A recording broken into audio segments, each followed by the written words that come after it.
നന്നായിട്ട് നീന്തൽ പഠിച്ചു കഴിഞ്ഞാൽ മുങ്ങി മരിക്കൂല. പിന്നെ നമുക്ക് ആരെങ്കിലുമൊക്കെ രക്ഷപ്പെടുത്താനും കഴിയും. നല്ലത് പുഴയിൽ പഠിക്കൽ തന്നെയാണ്. എന്ന് വെച്ച് സ്വിമ്മിംഗ് പൂളിൽ പഠിച്ചു എന്ന് കരുതി യാതൊരു കുഴപ്പമില്ല.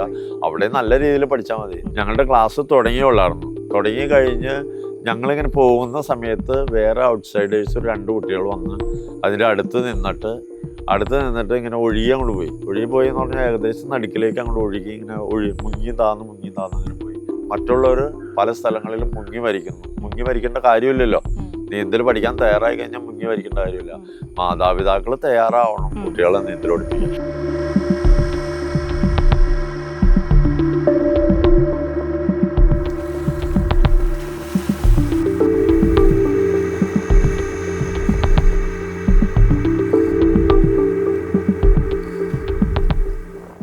രക്ഷപ്പെടുത്താൻ ഇറങ്ങുന്നവര് മുങ്ങി മരിക്കുന്നു അല്ലെങ്കിൽ അപകടത്തിൽപ്പെടുന്നു നമ്മൾ കണ്ടിട്ടുണ്ട്. അത് പെട്ടെന്ന് ശരിക്കും ഒരു റിഫ്ലക്സ് ആണ് നമ്മുടെ. കാരണം ഒരാൾ പ്രത്യേകിച്ച് നമ്മുടെ പ്രിയപ്പെട്ടവരാരെങ്കിലും ചിലപ്പോൾ നമുക്ക് നീന്തൽ പോലും അറിയില്ലായിരിക്കും. അതിനെക്കുറിച്ച് എന്താണ് പറയുന്നത്? നമ്മൾ അങ്ങനെ എടുത്ത് ചാടേണ്ടതുണ്ടോ, അല്ലെങ്കിൽ എന്താണ് ചെയ്യേണ്ടത്? നമ്മുടെ കൂടെ വന്ന ഒരാൾ ഒഴുക്കിപ്പെടുകയാണെങ്കിൽ നമുക്ക് ചെയ്യാൻ പറ്റുന്ന കാര്യങ്ങൾ ഇതിലും ആദ്യം പറഞ്ഞ പോയിന്റിലേക്ക് കണക്ട് ആയി വരും. എന്ന് വെച്ചാൽ നന്നായിട്ട് നീന്തൽ അറിയാവുന്നവർ മാത്രം പോയി കഴിഞ്ഞാലാണ് ഒരാൾ രക്ഷപ്പെടുത്താൻ പറ്റുള്ളൂ. എന്നാലും നമ്മൾ രക്ഷപ്പെടുത്താൻ ചെല്ലുമ്പോൾ നമ്മളുടെ ജീവനും ഒരു അപകട ഭീഷണിയുണ്ട്. എന്ന് വെച്ചാൽ നമ്മളിങ്ങനെ ചെല്ലണമെന്നോ അവർ ചിലപ്പോൾ പിടിക്കുന്ന കഴുത്തേലൊക്കെ പിടിച്ച് നമ്മളെ പിടിക്കാനായിട്ട് വന്നു കഴിഞ്ഞാൽ നമ്മൾക്ക് പിന്നെ നീന്താൻ പറ്റില്ല. നമുക്ക് 2 കൈയും കാലും ഇങ്ങനെ അനക്കിയാലല്ലേ നീന്താൻ പറ്റുള്ളൂ. അപ്പോൾ അവർ മരണപ്രാളത്തിൽ നമ്മളിങ്ങനെ പിടിക്കാൻ വന്നു കഴിഞ്ഞാൽ, പിടുത്തം കിട്ടിക്കഴിഞ്ഞാൽ പിന്നെ നമുക്ക് നീന്താൻ പറ്റില്ല. ചിലപ്പോൾ 2 പേരും ഒപ്പം മുങ്ങി മരിക്കും. അപ്പോൾ അത് ഒഴിവാക്കണമെങ്കിൽ നന്നായിട്ട് നീന്താൻ അറിയാവുന്ന ആളുകളാണെങ്കിൽ പോയി ഒന്ന് രക്ഷപ്പെടുത്താം. അല്ലെങ്കിൽ നമ്മൾ രക്ഷാ സാധനങ്ങൾ ഇപ്പം നേരത്തെ പറഞ്ഞ ഐറ്റംസ് എന്തെങ്കിലും ഇട്ട് കൊടുത്ത് രക്ഷപ്പെടുത്തുക. കയറുണ്ടെങ്കിൽ കയറ് എറിഞ്ഞു കൊടുക്കുക. നല്ലൊരു കോലുണ്ടെങ്കിൽ അത് എറിഞ്ഞു കൊടുക്കുക. ഒരു മരത്തടി അടുത്തുണ്ടെങ്കിൽ മരത്തടി എറിഞ്ഞു കൊടുത്താൽ പോലും അതിൽ പിടിച്ച് നമുക്ക് പൊങ്ങി കിടക്കാം. അങ്ങനെ രക്ഷപ്പെടുത്താൻ ഒത്തിരി മാർഗങ്ങളുണ്ട്. എന്നാലും നന്നായിട്ട് നീന്തൽ അറിയാവുന്ന ഒരാൾ നോക്കി നിൽക്കൂല ഒരു കാരണവശാലും. വെള്ളത്തിലേക്ക് ചാടും. ഒഴുക്കൊക്കെ ഉണ്ടെങ്കിൽ സുഖമാണ് രക്ഷിക്കാൻ. ആ ഒഴുക്കിന്റെ കൂടെ അങ്ങോട്ട് കൊണ്ടുപോയിട്ട് നമുക്ക് സുഖമായിട്ട് രക്ഷപ്പെടുത്താം. എന്നാലും നമ്മളുടെ ജീവനും ഭീഷണി തന്നെയാണ് നമ്മൾ വെറും കയ്യാലെ ചാടിക്കഴിഞ്ഞാൽ. ഈ സ്വിമ്മിംഗ് പൂളുകളിലാണ് നമ്മൾ സാധാരണ നഗരങ്ങളിലൊക്കെ നീന്തൽ പഠിക്കുക. ഇവിടെ ആറിൽ ഒഴുകുന്ന വെള്ളത്തിൽ വന്ന് പഠിക്കാൻ പറ്റുക എന്ന് പറഞ്ഞാൽ അതൊരു ഭാഗ്യം തന്നെയാണ്. ശരിക്കും അതിനൊരു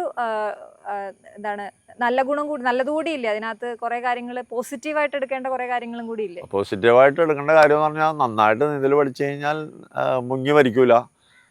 പിന്നെ നമുക്ക് ആരെങ്കിലുമൊക്കെ രക്ഷപ്പെടുത്താനും കഴിയും. ഇപ്പൊ ഒരാൾ നീന്തൽ നല്ല രീതിയിൽ പഠിച്ചു കഴിഞ്ഞാൽ അയാളുടെ ആയുസ്സിൽ പല സമയത്ത് രക്ഷപ്പെടുത്താനുള്ള അവസരങ്ങൾ വന്നു ചേരും. അപ്പൊ രക്ഷപ്പെടുത്തി എടുത്താൽ മതി. അപ്പൊ നമുക്കൊരു ജീവൻ കൊടുക്കാൻ പറ്റിയില്ലെങ്കിലും അത് നിലനിർത്താൻ വേണ്ടിയിട്ട് നമുക്ക് സഹായിക്കാൻ പറ്റും.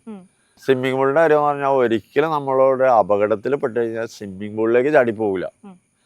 അപ്പൊ നമ്മൾ ബസ്സിൽ പോകുമ്പോൾ അല്ലെങ്കിൽ ട്രെയിനിൽ പോകുമ്പോൾ ഇങ്ങനെ ജലാശയങ്ങളിലേക്കും, ഇവിടെ കേരളത്തിൽ എന്ന് പറഞ്ഞാൽ മുഴുവൻ ജലാശയങ്ങളാണ്. 44 നദികൾ, പിന്നെ എല്ലായിടത്തും തടാകം, എല്ലാ കാര്യങ്ങളും. അപ്പോൾ എപ്പോൾ വേണമെങ്കിലും നമ്മൾ വെള്ളത്തിൽ ഇങ്ങനെ ചാടി പോകാം.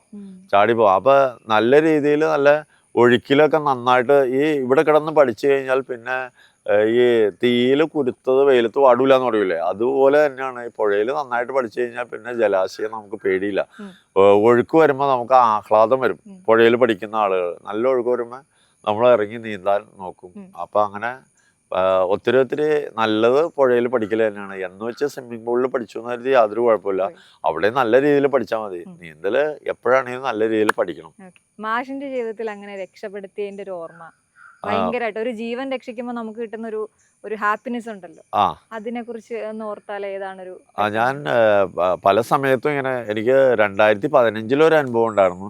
ഞങ്ങളുടെ ക്ലാസ് തുടങ്ങിയുള്ളായിരുന്നു. തുടങ്ങി കഴിഞ്ഞ് ഞങ്ങളിങ്ങനെ പോകുന്ന സമയത്ത് വേറെ ഔട്ട്സൈഡേഴ്സ് ഒരു 2 കുട്ടികൾ വന്ന് അതിൻ്റെ അടുത്ത് നിന്നിട്ട് ഇങ്ങനെ ഒഴുകി അങ്ങോട്ട് പോയി. ഒഴുകി എന്ന് പറഞ്ഞാൽ ഏകദേശം നടുക്കിലേക്ക് അങ്ങോട്ട് ഒഴുകി ഇങ്ങനെ മുങ്ങി താന്ന് അങ്ങനെ പോയി.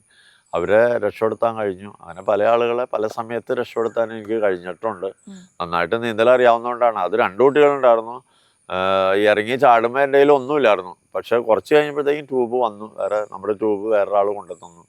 അപ്പൊ അങ്ങനെ അവരെയൊക്കെ രക്ഷപ്പെടുത്താൻ കഴിഞ്ഞു. മാഷ് ഇങ്ങനെ വർഷങ്ങളായിട്ട് പറഞ്ഞുകൊണ്ടിരിക്കുന്നു മാറണം, നമ്മൾ നീന്തൽ പഠിപ്പിക്കണം, നമ്മൾ പിള്ളേരെ പഠിപ്പിക്കുന്നതിനൊപ്പം തന്നെ നീന്തൽ പഠിപ്പിക്കണം എന്ന് പറഞ്ഞുകൊണ്ടിരിക്കുന്നു. ഈ ആളുകളുടെ എണ്ണം വരുന്നത് കൂടുന്നുണ്ടോ? ഓരോ വർഷവും കൂടുന്നുണ്ടോ? ഒത്തിരി കൂടുന്നുണ്ട്. കഴിഞ്ഞ വർഷം 3000-ൽ താഴെ ആളുകളെ ഉണ്ടായിരുന്നുള്ളൂ. ഈ വർഷം 3620 പേര് ഇവിടെ പഠിക്കാൻ വന്നു. അപേക്ഷ കിട്ടിയത്. അതില് 303 പേര് ആലുവ പെരിയാറിന്റെ നല്ല വീതിയുള്ള ഭാഗം 780 മീറ്റർ നീന്തി കടന്നു. 5 വയസ്സുള്ള പ്രയാഗ് ഉണ്ടായിരുന്നു. അതാണ് ഈ വർഷത്തെ ചരിത്ര സംഭവം. ഏറ്റവും ചെറിയ കുട്ടി, അതായത് 5 വയസ്സുള്ള കുട്ടിയാണ് ഇങ്ങനെ ഒരു 3-4 ദിവസം അതിന്റെ ട്രെയിലും കാര്യങ്ങളും 1 കിലോമീറ്ററോളം നീന്തി. മറ്റുള്ള കുട്ടികളെല്ലാം മുങ്ങി മരിക്കാണ്. വലിയ കുട്ടികൾ, അല്ലെങ്കിൽ 10ൽ പഠിക്കുന്ന കുട്ടികൾ, 8ൽ പഠിക്കുന്ന, നമ്മൾ എത്രയോ പേപ്പറിൽ എന്നും കണ്ടു. അപ്പൊ ഈ കുട്ടി ഇങ്ങനെ നീന്തി നടക്കുമ്പോൾ മറ്റുള്ളവർ പല സ്ഥലങ്ങളിലും മുങ്ങി മരിക്കേണ്ട കാര്യമില്ലല്ലോ. നീന്തൽ പഠിക്കാൻ തയ്യാറായി കഴിഞ്ഞാൽ മുങ്ങി മരിക്കേണ്ട കാര്യമില്ല. മാതാപിതാക്കൾ തയ്യാറാവണം കുട്ടികളെ നീന്തൽ പഠിപ്പിക്കാൻ. എങ്ങനെയെങ്കിലും പഠിപ്പിക്കുന്ന പറഞ്ഞ മാഷ് സൗജന്യമായിട്ട് വരെ ക്ലാസ്, സൗജന്യമായിട്ട് വരെയെന്നല്ല, ആദ്യം തൊട്ടേ ഇപ്പോഴും സൗജന്യമായിട്ടാണ്. അപ്പൊ അതിലെന്തെങ്കിലും ഒരു, ഇതുവരെ അങ്ങനെ തോന്നിയിട്ടില്ല. മാഷ് ഭയങ്കര ഫേമസ് ആയ ഒരാളാണ്, ഇത്രയും വലിയ കോച്ചാണ്, അപ്പൊ എപ്പോഴെങ്കിലും ശരി ഇനിയെങ്കിലും എനിക്കെന്തെങ്കിലും അതിൽ നിന്ന് അങ്ങനെ ഒരു തോന്നലേ എനിക്ക് ചെറിയൊരു ഫർണിച്ചർ കടയുണ്ട്. അപ്പൊ അതിൽ നിന്നുള്ള വരുമാനം കൊണ്ടാണ് ഞങ്ങൾ ജീവിച്ചു പോകുന്നത്. ഇതിൽ നിന്ന് നമ്മൾ 10 പൈസ ഉദ്ദേശിക്കുന്നില്ല. എല്ലാവർക്കും നീന്തൽ പഠിക്കാൻ ഒരു സാഹചര്യം സൃഷ്ടിക്കുക, അത്രയും മാത്രമേ ഞാൻ ഉദ്ദേശിക്കുന്നുള്ളൂ. പിന്നെ ഇത് 3000 രൂപ തുടങ്ങി 35,000 രൂപ വരെ ഒരു കോഴ്സ്, അതായത് ഒരു മാസമൊക്കെ പഠിപ്പിക്കുന്നതിന് പല സ്ഥലങ്ങളിൽ വാങ്ങിക്കണ്ടെന്നൊക്കെ അറിഞ്ഞിട്ടുണ്ട് ഞാൻ. പക്ഷെ അങ്ങനെ ഇവിടെ വന്നു കഴിഞ്ഞാൽ അതൊന്നും ആവശ്യമില്ല. രൂപയല്ല പ്രധാനം, നീന്തൽ പഠിക്കൽ തന്നെയാണ് പ്രധാനം. അതനുസരിച്ചാണ് ഞങ്ങൾ ഇവിടെ കാര്യങ്ങൾ സെറ്റ് ചെയ്യുന്നത്.